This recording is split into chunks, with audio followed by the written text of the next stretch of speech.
महाभारत काल की वह नगरी जहाँ सूर्य उगता तो था, लेकिन लोगों के चेहरे पर अंधेरा छाया रहता था।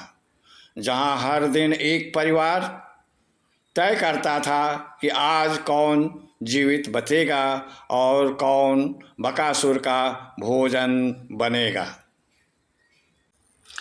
आज हम सुनेंगे एक चक्रा नगरी और महाबली भीम की वह कथा, जिसमें भीम ने महाबली असुर बकासुर का अंत किया। एक चक्रा नगरी में कभी सुख और समृद्धि थी, लेकिन जब वहाँ बकासुर नाम का असुर आया तो पूरा नगर उसके भय में जीने लगा। बकासुर रोज एक बैलगाड़ी भोजन, बहुत सारा अनाज और एक मनुष्य रोज खा जाता था। इससे जो नहीं देता उसका पूरा परिवार मार डालता। नगरवासी असहाय थे। राजा भी उस असुर का कुछ नहीं बिगाड़ पाता था। लाक्षागृह से बचकर निकलने के बाद पांडव अपनी माता कुंती के साथ एक चक्रा नगरी में पहुँचे और एक गरीब ब्राह्मण के यहाँ निवास करने लगे।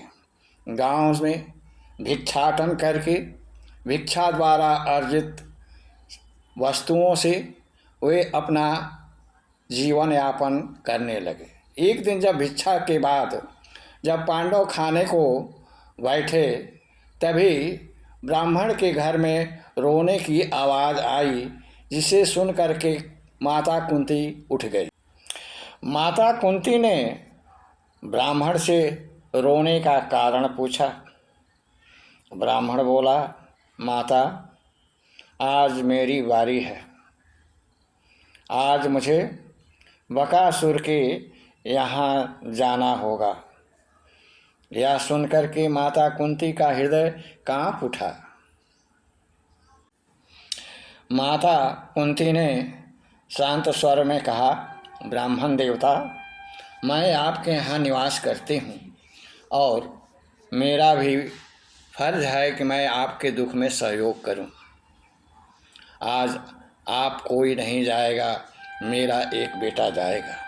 यह सुनकर के सभी लोग चौंक गए और बोले, आप कैसी माता हैं जो अपने पुत्र को मौत के मुंह में ढकेल रही हैं। यह सुनकर के माता कुंती ने कहा कि हमारा 5 बेटे हैं, इसमें से एक बेटा जाएगा। ब्राह्मण देव बोले, माता, यह तो हमारे अतिथि धर्म का तिरस्कार है। मैं आपको अपने दुख के लिए दुखित क्यों करूं? इस पर माता कुंती ने कहा, आप चिंतित न हो, हमारा पुत्र बलवान है, वीर है और वह हो सकेगा तो असुर का नाश कर देगा। यह सुनकर के ग्रामवासियों ने भोजन से भरी हुई एक बैलगाड़ी ला करके भीम को सौंप दिया। भीम ने बैलगाड़ी पर रखे हुए सभी सामानों को बकासुर के गुफा के पास जा कर के खा गए। जब बकासुर ने देखा तो बहुत क्रोधित हुआ। क्रोधित बकासुर भीम पर टूट पड़ा। दोनों के बीच भीषण युद्ध हुआ। भीम ने बकासुर को घुमाकर जमीन पर पटक दिया। बकासुर की दोनों सींगें उखाड़ लिया और शरीर को उठा करके आसमान में फेंक दिया। आसमान से जब बकासुर जमीन पर गिरा तो उसके प्राण पखेरु उड़ गए और बकासुर जमीन पर गिर करके मर गया। इस प्रकार भीम ने बकासुर के आतंक को ख़त्म किया और लौट करके अपने घर वापस आ गए।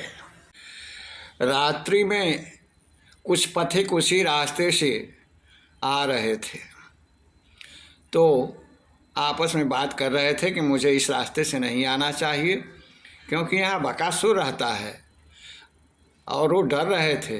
इतने में सामने बकासुर का मरा हुआ शरीर देखे और लोगों ने कहा कि बकासुर मर गया है, मर गया है, मर गया है। दूसरे दिन सुबह ही पूरे नगर में यह बात फैल गई कि बकासुर मर गया है। गांववासी पंडित जी के दरवाजे पर पहुंच गए। कुंती सहित पांडवों ने आपस में विचार किया कि अब इस नगर को छोड़ देना चाहिए, नहीं तो हम लोगों का भेद खुल जाएगा। यह सोच करके कुंती सहित पांडव वहाँ से निकल गए। ग्रामवासी खुशी से फूल माला ले करके पंडित जी के पास पहुँचे। पंडित जी ने कहा, अरे हमारा यह अभिनंदन नहीं है, जो इस अभिनंदन का अधिकारी है उसे आप लोग फूल माला पहनाइए।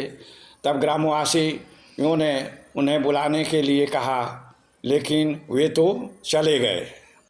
जब अधर्म अपने चरम पर पहुंचता है तब धर्म स्वयं ही कोई मार्ग खोज लेता है। एक चक्रा नगरी इसका प्रमाण है, जहाँ भीम बने लोगों की आशा। जय भीम, जय धर्म, जय सनातन। यह कहानी आपको कैसी लगी कमेंट करके बताएं और चैनल को सब्सक्राइब करें, लाइक करें